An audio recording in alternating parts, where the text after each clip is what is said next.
Hello and welcome to the 28th episode of SaintsPrime Podcast with me, Ollie. Harry. Jamie!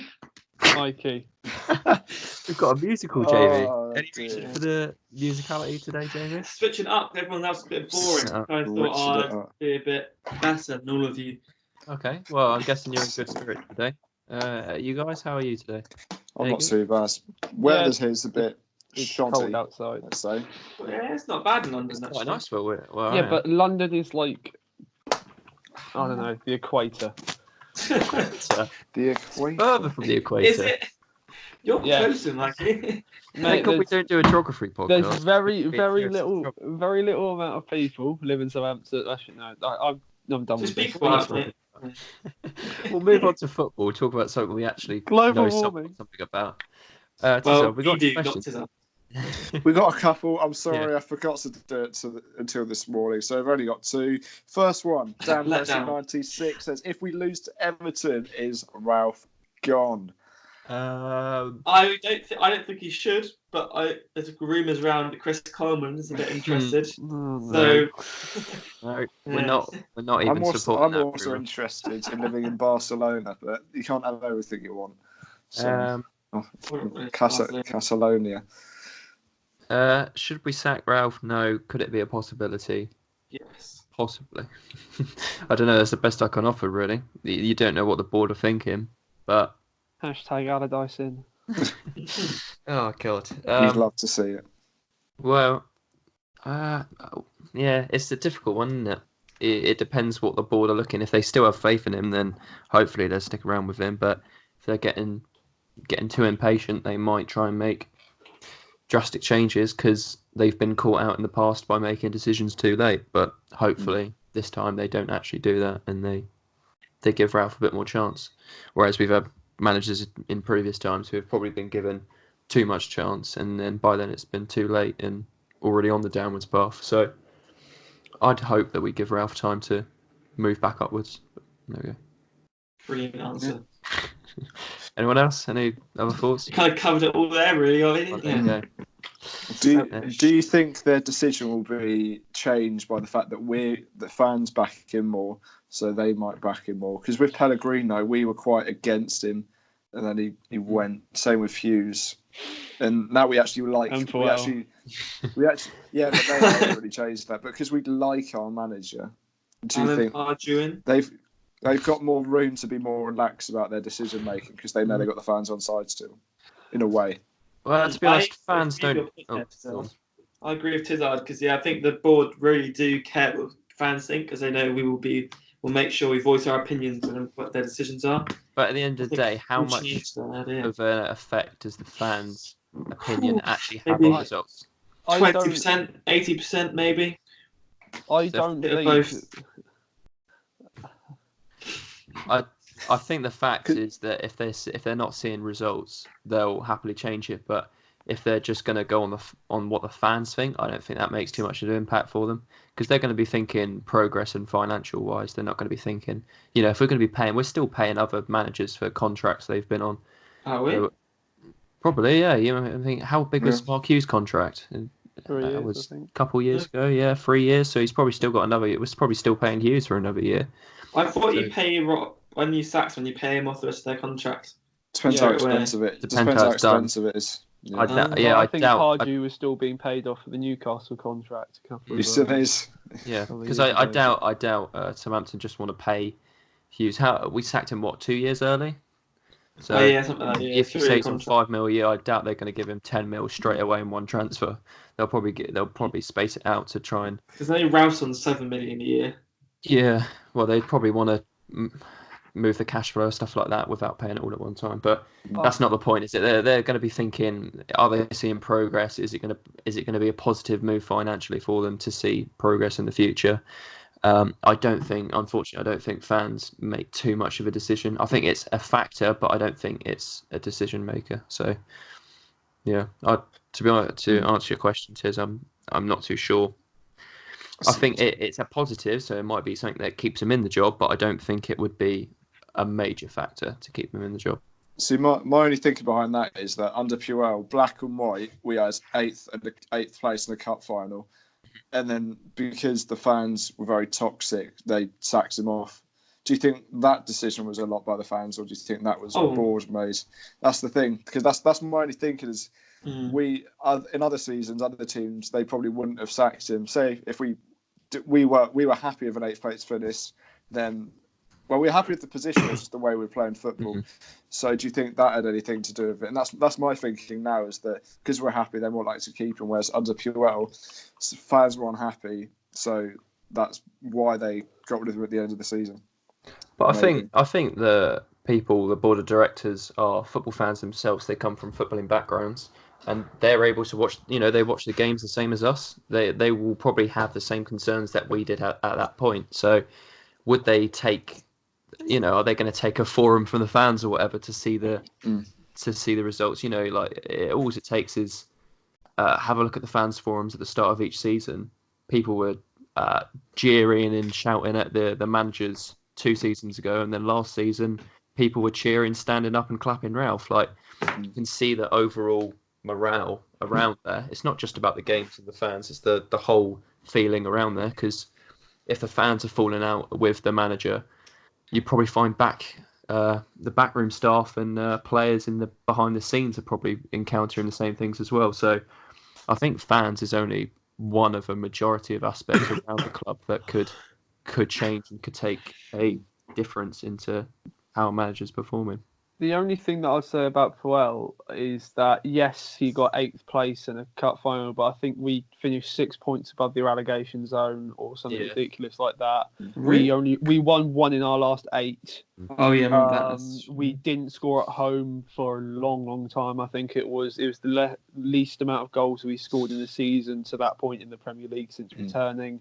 Yeah. So it was a number of factors. It's not just about league positions. That you could see that there was going to be a decline next season. Yeah, you got to look into next season. Mikey makes 100%. Yeah, you got to say, if you're coming on that form, you're thinking pre-season and start the season next year, what's that actually going to be like? And were they confident on backing him in the transfer window as well? You see those string performances, and then he's asking for 50 million. Are the board going to be confident with that? Probably not. So they let's find someone else and start new. And they obviously tried to restructure, and it didn't go well. But you can see their thinking there, and not just about the fans, but about finances and restructuring. Yeah. 100%. Yeah, I agree. To be fair, like the amount of people that say, "Oh, you must be so annoyed that you sacked him. If you went back again, would you?" Yeah, I'd still sack him. I'd still get rid of him at that point because you could, like Mikey said, you could see that downward spiral. As much as 8th place was good, if West Brom won that day or something, we would have been down to 10th or something like that. If West Brom and Bournemouth had both won, we would have dropped down to 10th. No, it wasn't 6 points relegation, but we were 6 points off of 17th. So it was quite a tight finish.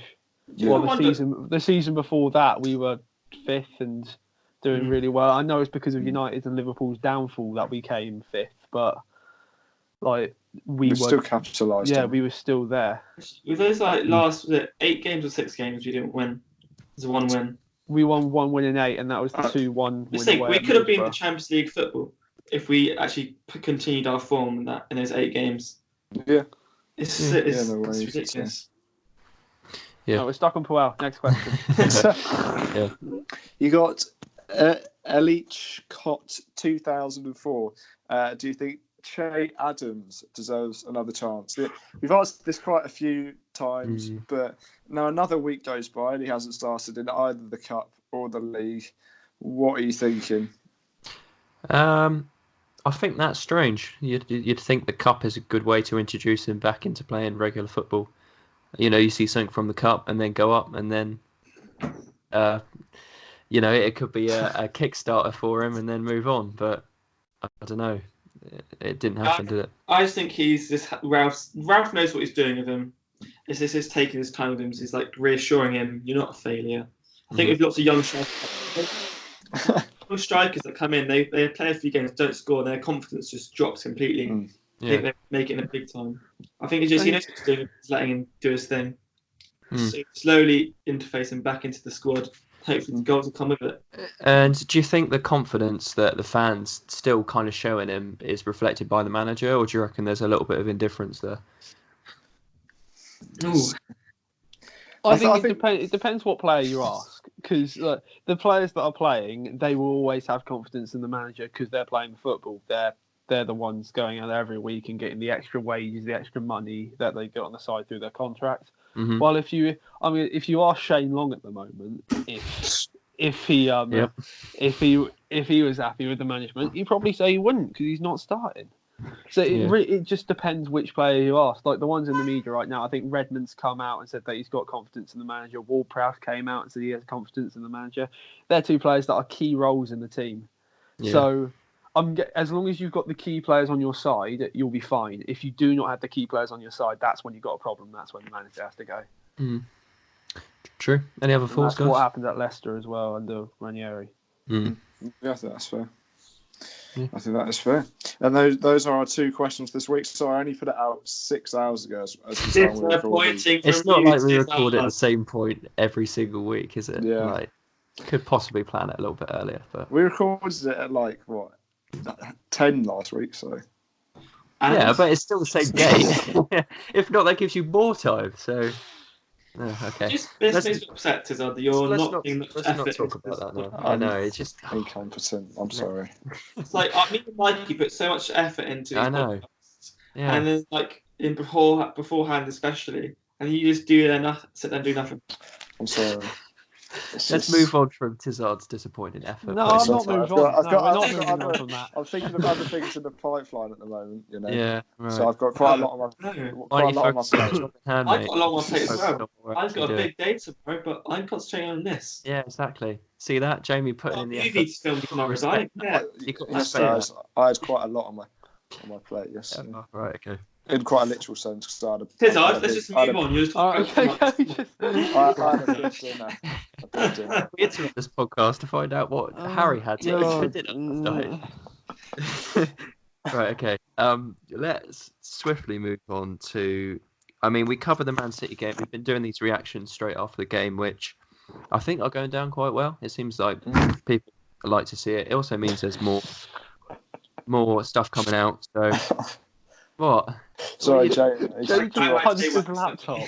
Oh, right. Well, okay. Move on from that. Shutter. So, yeah, it seems like there's good reactions coming from them. So, I'm happy to keep them up if we try and make it. It means there's 2 podcasts a week, one on Monday, one on Friday. Friday will just be kind of... It solves our problem as well of... that gives more people more time to listen to the podcasts. Exactly. On the first one, anyway. Exactly. Yeah, so there'll be one Monday, which will be our initial reactions, and then Friday, which will be a kind of summary. So if you want to hear our kind of in-depth thoughts on the Man City game, like the things we took from it, then go and listen to that. It's still available. It's about 50 minutes long, so it's quite big, but yeah, give it a listen. So yeah, we'll briefly cover the Man City game. Any kind of major thoughts that you want to kind of bring up now as we're kind of summarising it? Not anything different to what I was left thinking. wing back anymore. Yeah. Boken's in for Everton, I say. Is he fit now? I believe so. Yeah, he came in on the Man City game. No, I've never seen a photo of him. He came in on like the 88th. Oh, shut up, Mike. I tried to see if he played. For the that took me 2 seconds. Thank you very much. I'm here a week. Fantastic. He might have, to be fair, but yeah, it might not be. It might not be a bad shout to have a natural player playing in a natural position. So, what do you mean? What's the fun in that? Well, he didn't play. Oh, hang on, I'm thinking wrong. Don't worry. Sorry, I do apologise. He didn't play against Coventry, so he might play, maybe. But then, so Alundalou didn't play either, so that doesn't really mean too much. Like, quite a few of them didn't play. So it's not really that much of an indication. Well, I think one of the major things I took from the City game, and they did a little compilation on Twitter, was the amount of people putting their bodies on the line. I mean, the fact that we didn't see that. Jake Vokins for Aurelio there in the first minute. So he did play. Yeah, so I think he would come in Everton, especially where Andre Gomez isn't playing anymore. He'll play a big part. Because the centre mid really affects left back. Very nice. Very nice. What else was I say? Compared to the Leicester game when no one was putting the effort in, compared to a Man City game, people chucking themselves in front of the ball. We'd rather take the ball to the face than conceding. Clearly, something behind the background has spurred them on, and they're going out fighting rather than... I like the compilation Southampton's put on Instagram. Yeah. But Jack Stevens has won me over. I love him now. I didn't rate him before, but he's really shown the grit for the club. True academy boy. Quite a lot of fans over. Even though we did buy him. Well, that shows you how easy. Hopefully that how easy it is to win over the fans. I mean, one good game against Man City, which we weren't expecting much from, and then, like Jamie said, he's won over a load of fans, really quickly. It seems like, you just have to have a couple of good games. You're on the fan side, so. Yeah. Jack Stevens is better than Van Dijk, so you just do it. I completely agree with your statement there, Mikey. Thank you very much. Any other things about the Man City game that we deserve to win? I don't know about that, but 3-0 win, I say. I thought a 3-0 win would have been just, but never mind. We only had these 20% possession or whatever it was throughout the game. We only had one less shot on target than they did, though. Blocked all of them. That's what I mean. But it's just good to see a battling performance, like we said on Saturday after the game. Just good to see a team that wants to show pride for the badge, not the team that we saw come up against Leicester. Yeah, fair play. Anyway, on to the Everton game. What's everyone's thoughts and score predictions? Are we going to score predictions straight away? We should do score predictions. What do you want to do? Predictions? Every time I try and do a segue, always gets normally we do build up and then predictions near the end. I know, you do predictions and say why your prediction. If we talk about it, then maybe someone else might change your opinion and you might change your score. No one changes Jamie's position. No one. I'm always right. You forget that. Well, maybe we'll do that. That is correct, yes. As we found out from Monday's episodes. Okay. So it's, forgive me, is it at home or away? I can't. Home. 3:00 kickoff. Would you want to see the return of 5 at the back? Well, not the return of 5 at the back, the continuation of 5 at the back, or would the revenge you of 5 at the back? Would you want to try and do a 4 at the back, coming off a good performance? I honestly I don't know, actually. It'd be interesting what Harry or Mike has to say on that, because I honestly have no idea what I'd say. The problem is, if we go from a 5 to a 4, and then Arsenal probably play a 5, and then we've got Watford in 2 weeks after that, and we'll change back to a 4. I do want to see a team, like a team shape that we continue with quite a lot, we can practice with. Because otherwise, if we keep changing it, it's likely that the results won't be that great if they keep being asked to start structures. So I wouldn't mind seeing a 5 with more attacking fullbacks than we saw against Manchester City. But wouldn't you agree that having 2 different formations can work positively for you, because it means you're not as predictable? I mean, you look at Koeman, who had a bad run with Saints, switched it to a 5 at the back quite quickly and turned a major good run of results after that. So would it be almost a positive sign? I know the players are going to be comfortable playing the 4 at the back, because most formations they played before, they probably have played in the 4 at the back, and we've got experience from 5 at the back. True. We've got 5 at the back from last season, and I assume pre-season when we were working the 4-2-2, we probably had experience in that as well. So bouncing between the two, I don't think is too far. Are you insinuating we should do a Ronald Koeman and put Ryan Bertrand as centre back? Is that what you're trying to say here? Not specifically, no. I'm saying, even though he could be injured. No, I'm not talking specifically about Koeman's lineup. I'm talking more about the fact that we can be fluid between two. All we have to do is re-sign Victor Wanyama, Morgan Sneijderlin, Pella, Tadic, whoever else you want to bring on, that Mane, Van Dijk, and then we'll be fine. Gazzaniga's had a brilliant game. Yeah, Gazzaniga, the integral part of Koeman's system. He's been fantastic. But anyway. I don't mean to be fair. But I don't if we change the formation every week, that means the personnel must change. And I'll do, for a few weeks at least, I want an established 11. I want us to show that we've got an 11. I still don't think Hasenhuttl knows his best 11 yet, and I want him to establish that first 11, that established best 11. So we as fans know what the best 11 is, and he knows what the best 11 is. Okay. Yeah. I guess we can't make decisions for him. He probably knows his team a lot better than we do. I was just thinking it might be a chance to try and because Everton are on a sporadic run of form. They're not particularly great run of form. They can sometimes pull a result, but I think it'd be nice to try and take a game to a team because we've got attacking chances in our repertoire, and it'd be interesting to see if we could go at a team and try and win some games by a goal at home because we've struggled at home with clean sheets and getting results. Maybe is it a chance for a change in mentality? I don't know. That's my thoughts. Do you think Everton will come at us on Saturday? Because they've just got a good point against Tottenham on the weekend, or is it a Monday night? A Sunday. They've got a good point against Tottenham on Sunday. Do you think that's going to really revitalise them? Because I thought the victory against West Ham would, and then they lost their next game, I believe. So do you think because they got a point against Tottenham, especially after Andre Gomez's upsetting injury, do you think that's going to really make them bounce into this fixture? This is what it seems to be like with Southampton is we always come up against teams when something's happened and then we have to play them when they're more motivated. We've had Everton with Andre Gomez, we've had Man City with the 100 points, we've had Cardiff after Emilio Sala died. Like, we've had all these situations where we've had to play clubs directly after an event's happened. Like 2 weeks ago against Leicester with the anniversary of the helicopter crash.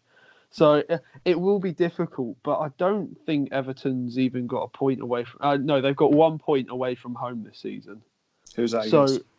Crystal Palace on the opening day.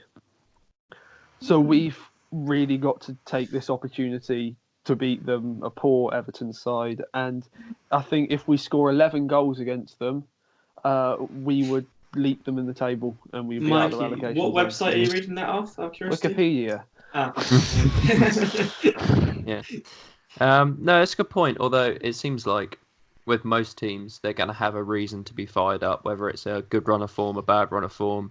An event that happens. Most teams competing will have a reason to go out and fight. And I don't know. I think that is true. And we have been quite unlucky with who we've played and when. But I think to a certain extent, Saints will be going out to try and build on the Man City result. Everton will try and get a reaction after a bad injury and a point against Tottenham. So I think at the end of the day, it's just who wants it more at the two, really, because both teams are not on a great run of form. But you can't deny that there is quality in both teams, and there is the chance for both teams to shine using their quality, but it's not happening at the moment. You can't take away from the fact that we've seen Ward-Prowse score goals at the end of last season, Redmond scoring goals, Ings is on a red-hot form before this game, so there's obviously chances and quality in there. We saw Stevens have a good game, so we're able to do it. It's whether we will do it, and that's the difference. I think the reason I'm a bit adverse to 5 at the back is I think the idea is that we soak up pressure, but on a kind of a negative morale around our defence at the moment, I think that's almost a bad thing to do, try and soak up pressure, because it highlights weaknesses. Whereas if we can try and use our attack to keep the pressure off the defence, I think it would be, it'd be a slightly more successful way of trying to keep a clean sheet or try and solidify the defence, because you take away that constant pressure. The idea that we give the ball away straight away to press it again, I think just puts so much reliance on your defence that no matter how well they defend, eventually there will be a mistake, because they are only humans and they can't go for the whole 90 minutes without making a single mistake.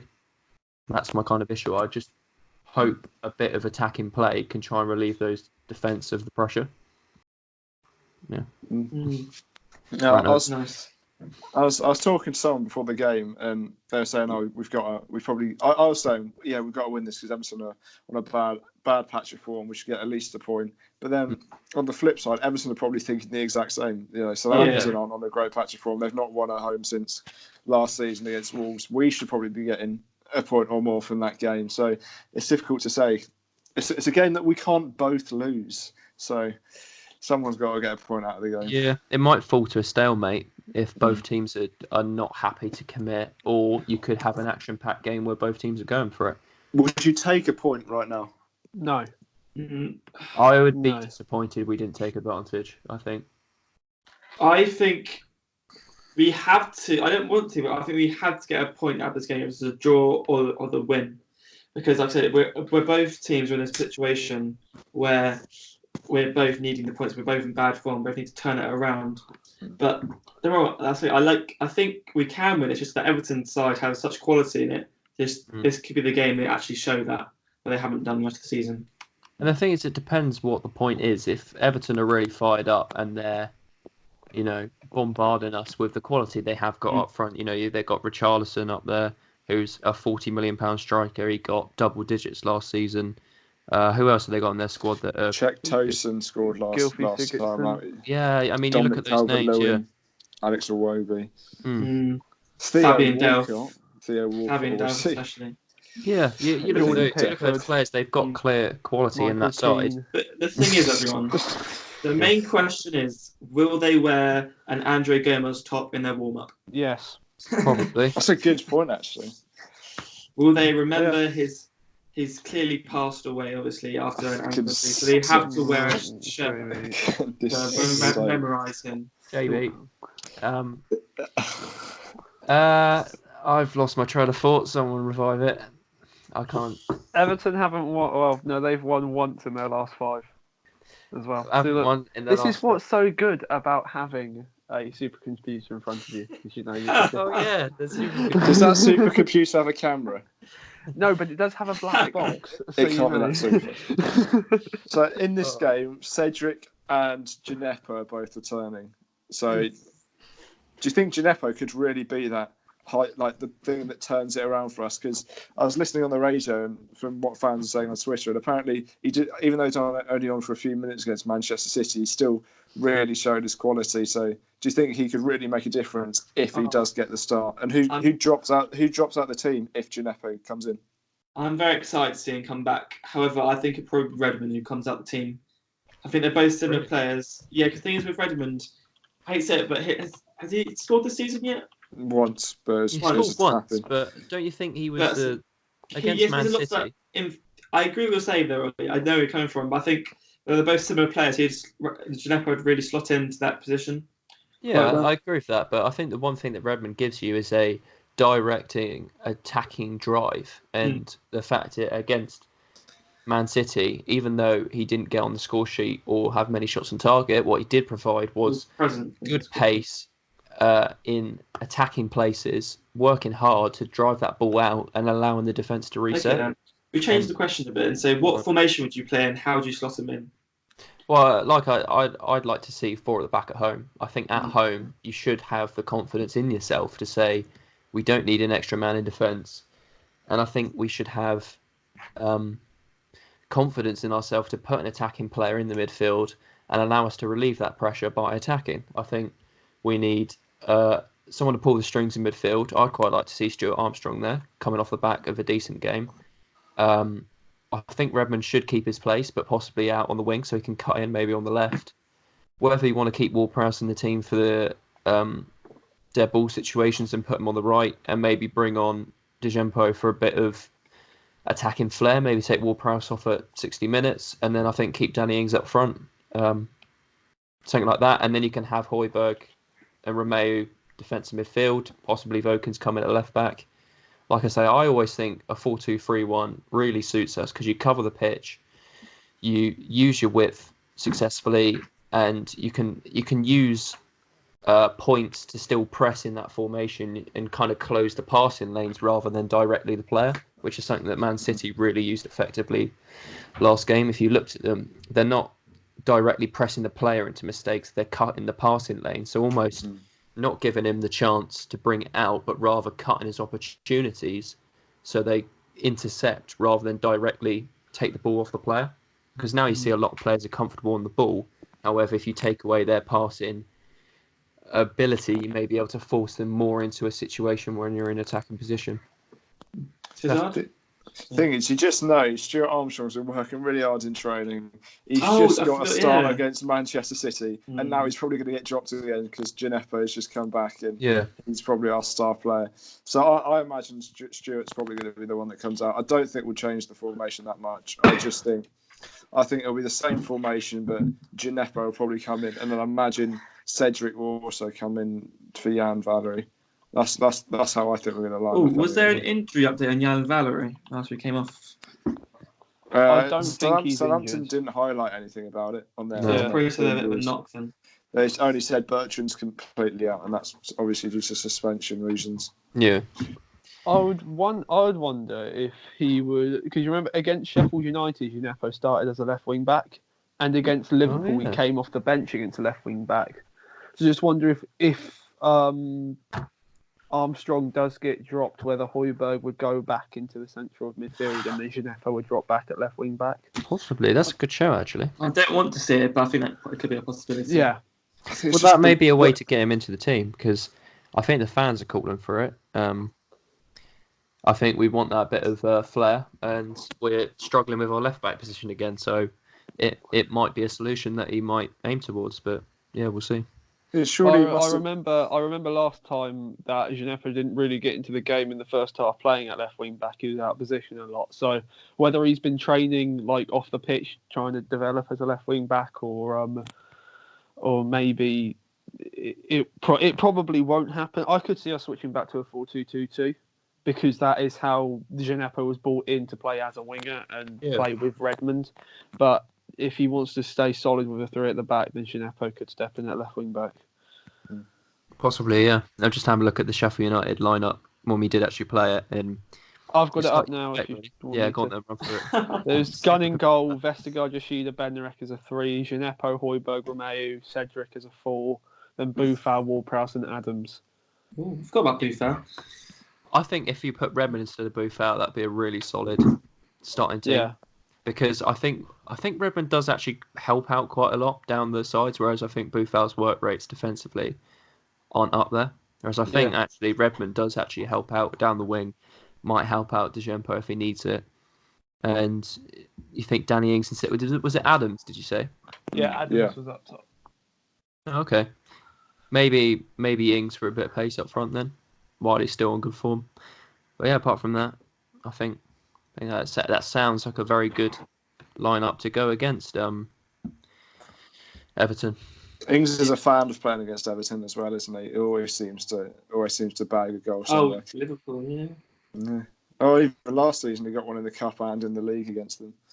So he's not at home though. No, we still won that game. Did we win that game? Yeah, we won that game 2-1 because. Do you remember Luca Digne's incredible own goal? Oh yeah. when he kicked it past Jordan Pickford from like 20 yards out or so. The problem is like with Gineppo at left wing back, there's no benefit to him there because he doesn't get to show his attacking capabilities. Like that's why against Sheffield United, as soon as we changed his position, that's when he had the impact. That's the problem. That is the problem. I only said that 5 minutes ago, but it's fine too. God, Tizard, let us. Well, you said play him at left wing back. I said that I could see him play at left wing back, but I said that he wasn't effective and he didn't really stay in position. And when we changed it, that's when he scored. That's what I said. If you were actually listening, Tizard. I don't think he'll play left wing back. Hashtag Tizard out. I don't think he'll play left wing back because Ralph quite clearly is seen that he's not. That's not his strength. So why did he play him there in the first place? Because he didn't know from then. He didn't know from then. That's why they adapted. Otherwise, he would have stayed there. Has he played there since? No, because he's been injured since that game. Point proof. You call yourself a pundit. Yeah, He's going to be on TalkSport. He's going to be perfect for TalkSport, isn't he? No, baiting people on the text. Have you seen what they said about Birdcamp? I don't think so. I'm going to be the catalyst for a change if I go on there. Oh God! Yeah, right. You'll just bait people into the text, but the thing is, you don't know you're doing it where the other ones know they are doing it. You'll just be generally giving your opinions and winding people up on the phone calls. Whereas chilling out. The other Stan Collymore and those lot just do it on purpose because they know they'll get the phone-ins. But yeah. Anyway, anything to add on Everton? Jamie, score predictions. Oh, I'm going to be annoying and say 2-1 Everton. Yeah, you're good at that, Speefo. 2-1 Everton. 2-1 Everton. Oh, God, really? The thing is, like I said earlier, I highly rate Everton as a team. They have such good quality in their squad. Do a podcast on them then. Hashtag Jamie out. Yeah. And just do different opinions for everyone else to spice up the podcast, everyone. Mm. Yes, it's fully spiced now. Yeah. Right, carry on. 2-1 Southampton. Yeah. Oh, yeah. I can't believe you backed out like that, Jamie. Yeah. You this is really why I said don't do want it to push over. again. You really are. Look, you're finished. I'm scared of this game because, like I said, Everton have very good quality in their team. Just whether they can come out and show that quality. If they don't come out and show quality, Southampton will get an easy win, in my opinion. But if Everton do eventually show their quality they have in that team, then I don't think we'll get a point. Jamie, no win's an easy win. There are no easy games in football. Yeah. Let me give my point. Right, 3-2 win. That's what I say. Cool. He's just going to force them to make a mistake a couple of times. He'll capitalise. 3 times. No, not 3 times. Maybe once, maybe twice. We'll rely on the James Ward-Prowse set piece and two times Danny Ings winning the ball back up the field. I could genuinely see it happen twice. I'm not going to lie to you. I could see it happening twice. To be fair, Michael Keane is playing in that back four. So It's a bit dodgy. He's made a mistake at St Mary's once this season for England. Why can't he do it again? Haunted. I'm going to go 2-2. I think they'll score. I think we'll score. No, I think right. Shut up. Shut up. Honestly, I think I don't think either of them will be good enough to really have a solid defensive performance. But I think a 2-2 will go away with both teams being kind of happy, but not 100% satisfied with the result. So that's what I reckon. 2-2. Just see a goal at home, really. Keep Jamie up yawning on the video. Mikey, what do you reckon? Before Jamie's good. Same as 2 years ago, 4-1 win at home. Stephen Davis to score a banger. Okay. Stephen Davis, yeah? Wait, my head hurts.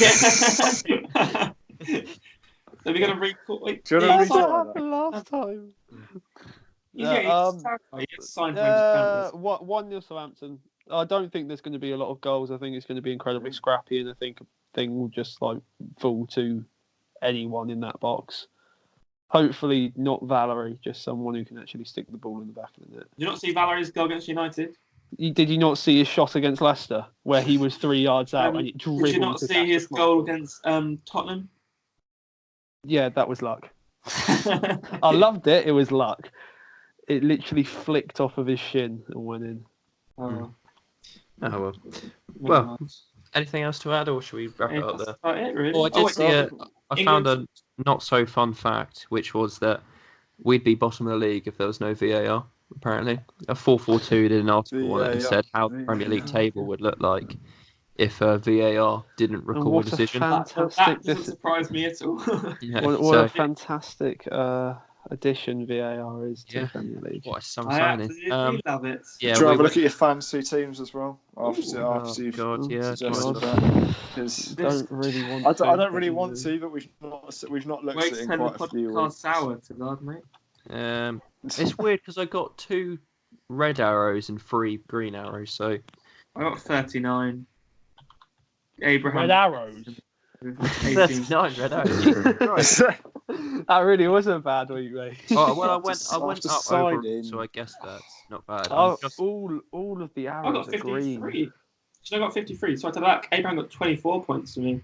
Nice. My 12. I got 53 points here. I got Alexander Arnold got 7. Lundstrom. Lord Lundstrom. got me 21 points this week. Beautiful. I'd advise anyone that hasn't got him, get him. He is. I'm trying to did. work out how much he is, but he's a midfielder on defence, so it means he gets clean sheet, like real clean sheet, not just 1 point. He gets not 4 points for a clean sheet. He gets he gets 6 points per goal instead of 5 for a midfielder, so he gets an extra point. So this game he got a brace, played 90 minutes, clean sheet, and 3 bonus points, which got him 21 points overall. So I think it's the highest scoring point so far for a defender. And he is only how much? 4.8 million. 4.8 mil. I got him at 4.5 mil, and he stayed in my team.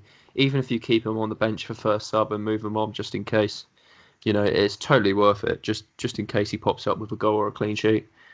So yeah, he basically saved my game week. Sterling, De Bruyne, Salah all didn't get me much, and then I had Aubameyang, King up front who got me both a goal. Robson clean sheet, I think. Was it clean sheet? No, must have been an assist or something, wasn't it? No, didn't he score? No, he did score. Yeah, there you go.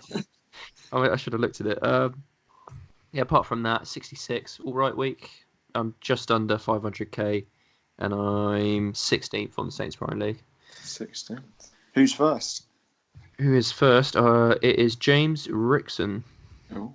He got 68 points this week, but he is on 657 points overall. He had Abraham in there as well. Trent, Mane as captain, who got him 24 points. So he's doing, not bad. And I think he's the highest this week. Marcus Gavin got 97 points.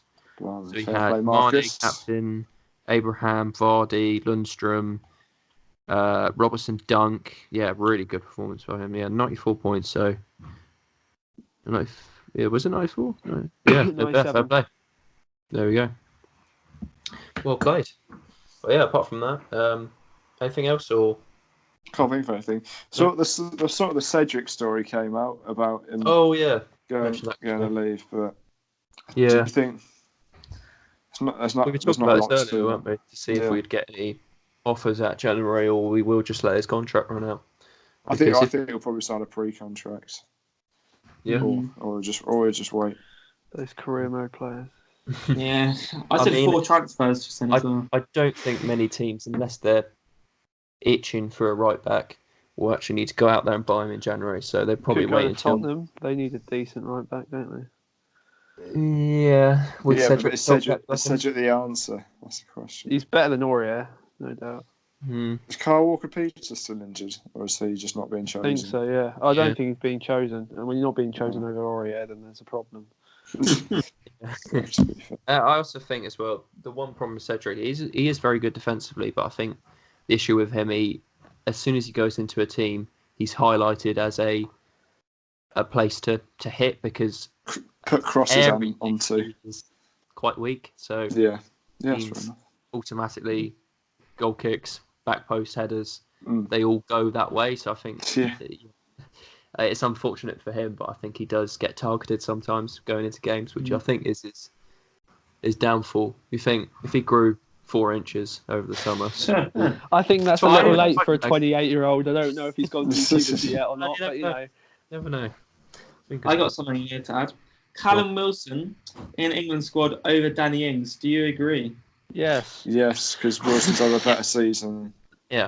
And to be honest, knowing Danny Ings' injury habits, I reckon he might go away and pull a calf or something. I don't know. Cal scored 5 goals. Take it back. I didn't know he liked cows. So yeah, I'm not too bothered about that, to be honest with you. No one got my joke. What did you say? Do you want to repeat it, or should we move on? You just said it's fine. I heard it, recording I didn't oh God, it's camera. And push the camera away as well. I am. He's fuming. Just battered the camera. Harry, do you want to give us a quick idea of the socials? How can they get in touch? SaintsPrime on the Instagram every Wednesday. It may be late Wednesday or even early Thursday. Sometimes it's early Thursday. Thursday. I've put on the questions. Put it up there on Monday. Yeah. And just get it out of the way and done, and give them 4 days to ask. There you go. Next week it will be 6 hours. It'll be first thing Wednesday then. Yeah, you can look out for that. That as a Harry. Put it up today, and then they have a full week. No, it doesn't stay up there. It only stays on there for I don't know how hours. Instagram works. All right, we'll let Harry do that. Sorry, on Instagram. Dan. But yeah, if they want to get on touch, probably Twitter. Tuesday actually. Tuesday, Twitter, SaintsPrime Pod. We're very responsive on the Twitter, either on the account especially or me. personal. Yeah, if you want to chat, then just At give us a shout on it. Yeah, Jamie's on there. I'm very, very responsive to Twitter. Yeah. If you want to have a little I normally answer questions or put other questions on Twitter, but Harry and Jamie on their private ones will normally happy to answer any questions as well. As we had was it a couple of weeks ago or something? I got the best profile picture though. Yeah. Really sharp. Get it up. Oh, nice. There we go. So what's your Insta? No, not Insta. Twitter, Jamie. Twitter, Jamie_Allen665. Okay, Harry, what's your Twitter? H_Tizard. Okay. Simples. Yeah, and I'll be on the SaintsPrime Pod if you want to get in touch. No one cares about Mikey's Twitter, apparently. Mikey, do you have Twitter? I do have Twitter. I just don't use it. Oh, there right. Okay, there we go then. Yeah, that's why I didn't say anything. I wasn't complaining. Those two were complaining. Okay. All right. Okay. Thank you very much for listening, and we'll see you again next time. Goodbye, everyone.